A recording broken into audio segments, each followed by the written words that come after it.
নির্ধারিত সময়ের মধ্যে আইএসএলের টেন্ডার ডাকা হয়নি। এহেন পরিস্থিতিতে মহা ফাপড়ে পড়ল দেশের সেরা লিগে খেলা দলগুলি।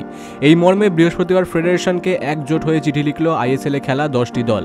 তাদের মতে সুপ্রিম কোর্টের নির্দেশ মেনে ফেডারেশনের পদক্ষেপ করবে সেই আশায় ক্লাবগুলি সুপার ক্লাবে খেলতে রাজি হয়েছিল। কিন্তু সময়সীমা পেরিয়ে গেলেও আইএসএল নিয়ে ফেডারেশনের কোনো হেলদোল নেই।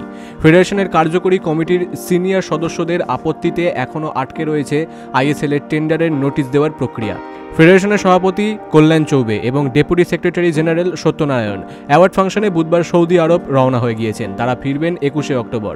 ফলে আইএসএল এর টেন্ডার নোটিশ কবে প্রকাশিত হবে এই মুহূর্তে নিশ্চিত করে বলা যাচ্ছে না। তারপরেই ফেডারেশনে চিঠি দিয়েছে 10টি ক্লাব। তাদের তরফে সাফ জানানো হয়েছে ভারতীয় ফুটবলের উন্নতি করতে চায় তারা, কিন্তু তাদের এই সহযোগিতার মানসিকতাকে যেন অপব্যবহার না করে ফেডারেশন।